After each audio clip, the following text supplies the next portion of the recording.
Hello, everyone. Today, I would like to share with you my biggest and most useful tips for language learning. Now, everything is going to be very generic, and you can apply it to any language that you want to learn. To be totally upfront with you, I do not have a PhD in linguistics. I don't even have certifications that say I am level Z67 in any of my languages. But being truthful, I actually think that gives my advice a little bit more leverage. I'm not trying to sell you a book. I'm not trying to perform for you and, make you think I'm the smartest person in the room. I'm just a woman who loves learning languages and has a true passion for it. And if anything, I want to scream from the rooftops about how language learning is one of the best, most fruitful, and rewarding hobbies that is out there. And I want to help other people realize that they can do it too. So, without further ado, let's get into some of these tips. So, the very first tip is you need to believe in yourself. If you have an idea that language learning is only easy when you're young, or if there are certain languages that are just too difficult, too foreign, too exotic for you in your little mind, you need to take that idea and kick it out the door. Because the biggest barrier isn't grammar or pronunciation, it's self doubt. You need to remind yourself that millions upon millions of people have learned languages as adults, and you can too. So you need to start with confidence and you need to start with understanding. My second tip is that you should probably, you know, test the vibes of the language before you fully commit. I know apps like Duolingo can be a little controversial, and we all have different opinions on it. But, download a free app like Duolingo or Memrise, or is Babbel free? I believe it is. But download that and, play around with it for a week or two. See if the language feels good and registers for you. Do you enjoy the sound of the language? Do you enjoy the rhythm? If it doesn't vibe with you, that is totally okay. Try another one. Because finding a language that you actually like and that you're actually excited about is really half of the battle. My third tip is going to be get physical books, real ones. And you can do this with the library. You could get so many different types of books without even putting a penny down. Excuse me, oh my gosh. But even if you don't want to go to the library and if you don't like physical books, maybe you're a Kindle person, that's fine too because with PDF and JSTOR and Internet Archive, you could get so many different types of incredible language learning resources. So, a great place to start is actually going to be the For Dummies series. They're extremely beginner friendly. Then, you might want to get a proper textbook. And then you might want to get a dictionary. They make really cool dictionaries where what you'll do is they'll take, it's like half the dictionary is Spanish to English, and then in the middle we have a grammar breakdown, and then after that it's going to be English to Spanish. And they make dictionaries like that for all languages. You could very, very easily find them. You also have the opportunity to get a picture dictionary, which is great for visual learners and is also really good because your brain almost stops translating in a way. You're not thinking cat, gato. You're just seeing a picture of a cat and going, oh, that's gato. That makes sense. What else you could do is you could get simple children's picture books. There's a few different series, and I'm forgetting the name of it off the top of my head, but they do make multilingual children's books. And those are going to be a great way for building up your confidence and, getting down some of the basics and really boosting your confidence. Now, mix and match, and don't be afraid of mixing and matching these books because most people, myself included, are going to need a combination of the two.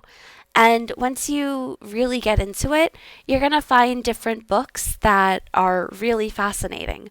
So, for example, the other night I was playing around on the internet and I found a bunch of different language courses from maybe like the 50s, 60s, 70s that, the US Army uses. And, of course, if I was just going by that, that wouldn't be a great source just to solely learn the language. But, with the previous context and knowledge I have, I can flip through this and, just kind of have fun and see a different type of language learning and how they present themselves. Uh, Next, you are going to want to go slow and master the basics. When I interact with my language partners from around the world, something I notice about them, and of course, something they notice about me, I notice that they oftentimes will talk very, very, very, very, very fast. And that's because, of course, they want to have good diction. They want to have like a good rhythm when they're speaking. They're trying to, mimic the cadence of a native English speaker, which is fantastic. Cadence is very important, pronunciation is very important. But at the same time, I believe that when you're first starting out, you should go slow. You know, every every syllable, in my opinion, deserves its moment of respect. And that way, your decoding, your decoding is going to improve, your listening is going to improve, your pronunciation will improve. There are so many benefits, in my opinion, of going slow and just letting your stamina build. That way you don't necessarily need to go back and fix it later.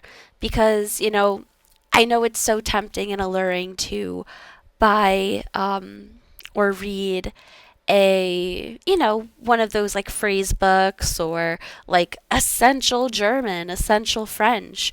And they are really fantastic because, you get to like right off the bat have a few phrases in your arsenal, but at the same time, you're not necessarily understanding the workings and the mechanics of the language if you're just repeating phrases.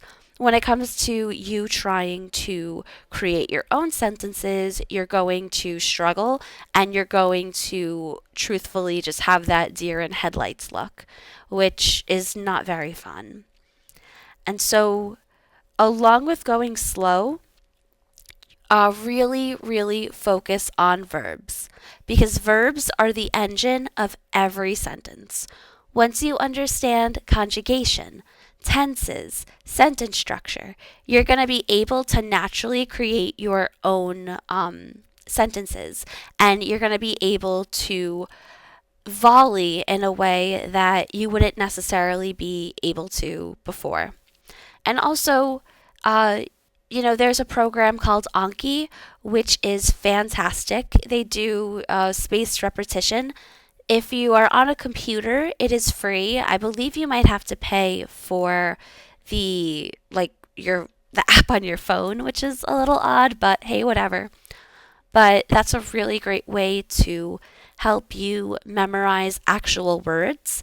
And, this is going to be controversial because a lot of language learners say don't memorize words, but no, I think you need to memorize words. But on that point, make vocab memorize Wow, I'm talking about learning different languages. Meanwhile, I can barely speak my own. Look at that. But you should really make vocab personal to you. So instead of just memorizing different words, turn it into a different type of memory association game. For example, if you're learning colors, what do you associate with these specific colors? Pink. Pink, I think of Barbie. Blue, I think of Walter White. Green, I think of Elphaba. So truly, it could be anything you'd like as long as it's personal to you and as long as you're going to remember it. Same thing with days of the week. Okay, I'm trying to memorize the word for Monday. What do I associate with Monday? Garfield the cat hates Mondays. So you can think of Garfield, you know? There's so many different little tips and tricks you could do to make the memorization more engaging and have it come to life instead of just, staring at text on a screen. Next, YouTube is going to be your best friend. YouTube is free, of course, and there are millions upon millions upon millions of videos that can help you with your language goals. First, of course, we've all seen the videos that are organized vocab lists with example sentences, and those are, of course, a fantastic way to get yourself exposed to just the rhythm of the language, the sounds, the vocab, stuff like that. But it goes so far beyond that. So, we all know who Miss Rachel is, right? She's the woman who goes, say mama, mama, mama. So, this woman is such a phenomenon that almost in every single language, there is a woman or a man who is making Miss Rachel style content in your target language. So, I know it might sound a little silly and you might feel a little childish, but that is a great way to just start recognizing the phonics of your target language, how somebody would talk to somebody, just learning. And, it's simple and it's fun and it's easy and it is going to, believe it or not, boost your confidence a lot. On that note, Sesame Street has been adapted in essentially, I would say probably every language there is. And so you can watch different versions of Sesame Street from around the world. And oftentimes they're also going to have little shorts or skits about cultural context from whatever language or culture that's from. So it's a really cool way to expose yourself to that different side of, I guess, like a cultural exchange. And also, I just really love seeing the different Muppets and the different puppets that they use. They're also, well, some of them are kind of creepy, but they're all really cute for the most part. You can also, of course, expose yourself to different dubbed content. Watch your favorite shows or your favorite sitcoms, your favorite movies, what have you. Watch them in your target language.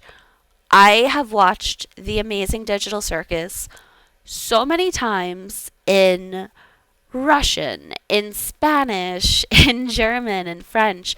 I have watched it a gazillion times to the part where if I see a screenshot of one of the characters, I'll fill in, the line in multiple different languages. And that has really, really taken my learning to the next level.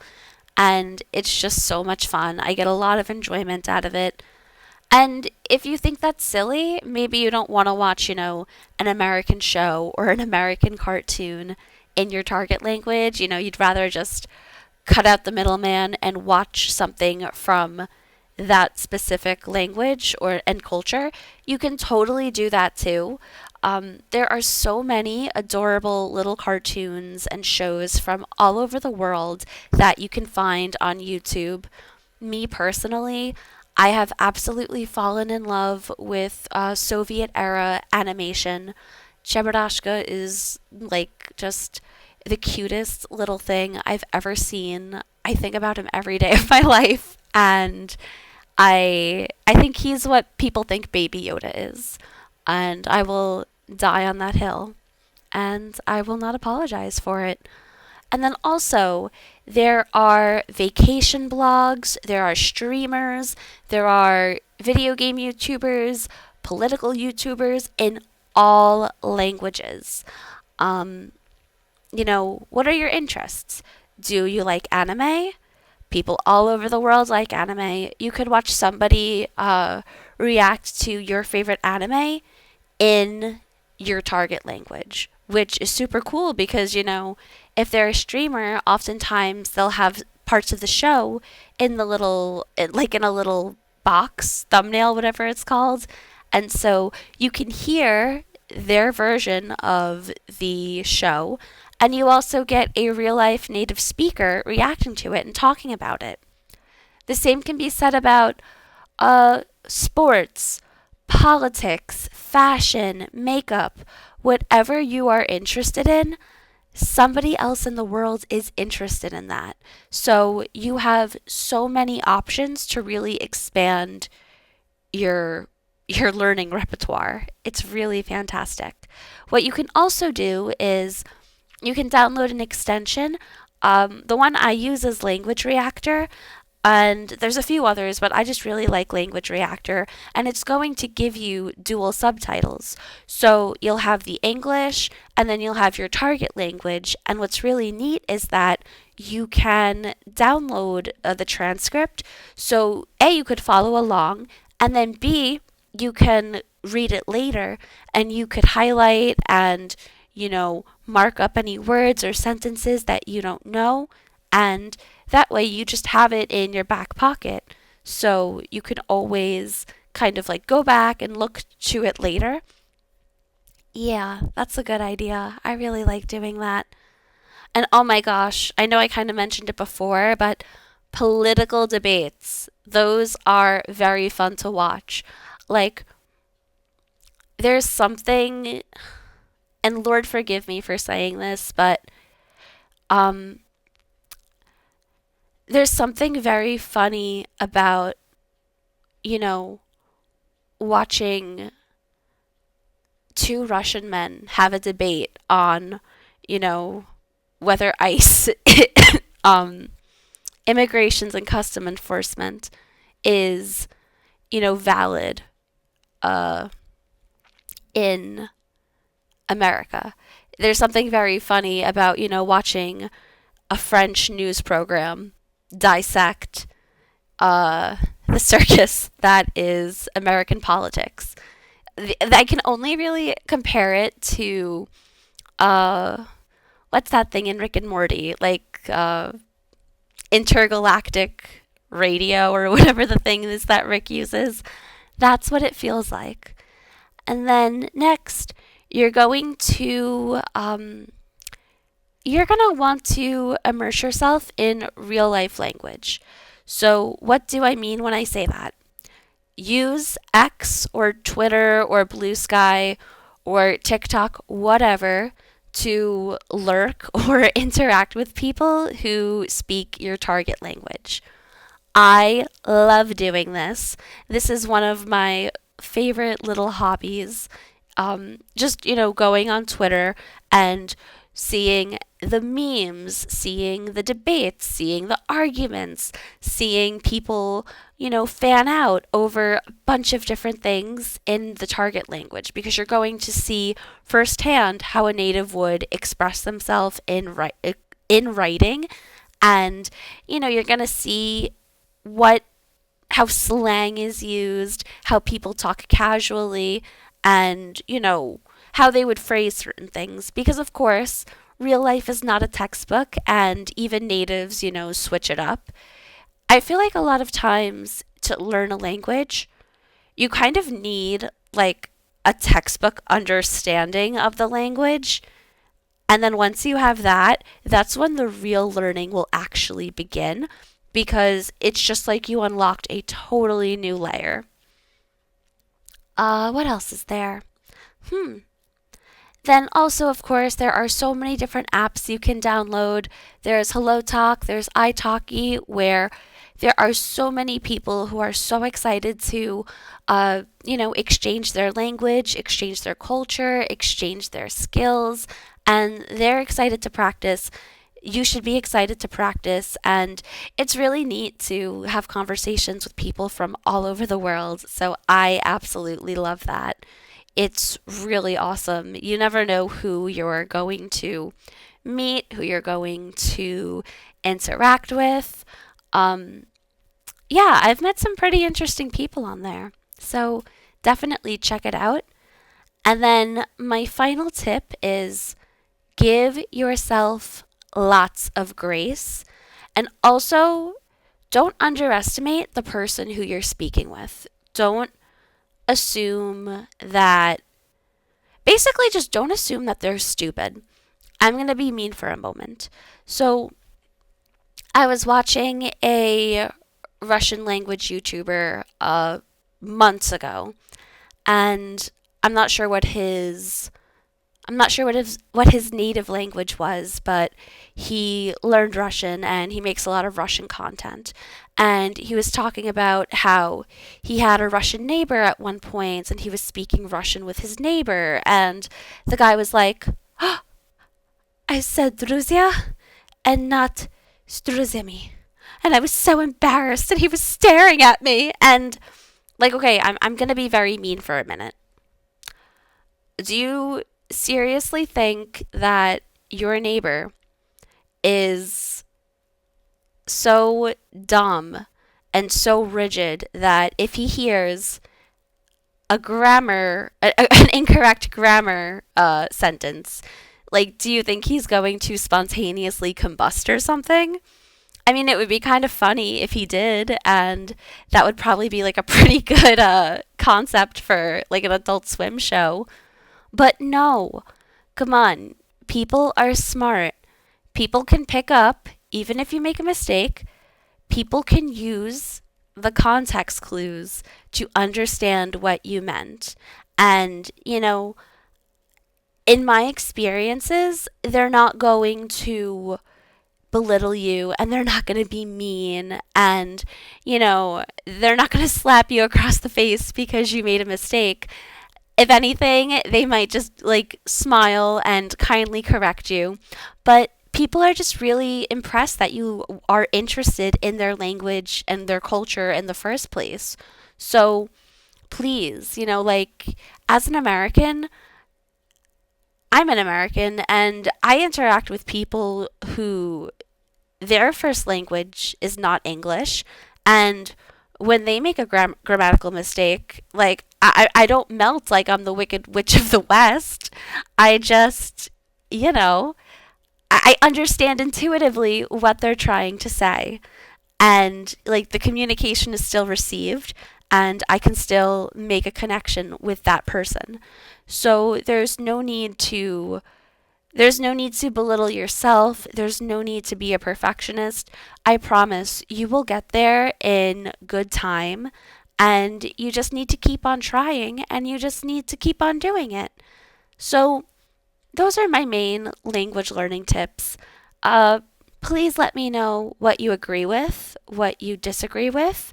You can definitely think I'm wrong because everyone's different. And tell me how I'm wrong in the comments below. All right, have a great day, guys. I love you.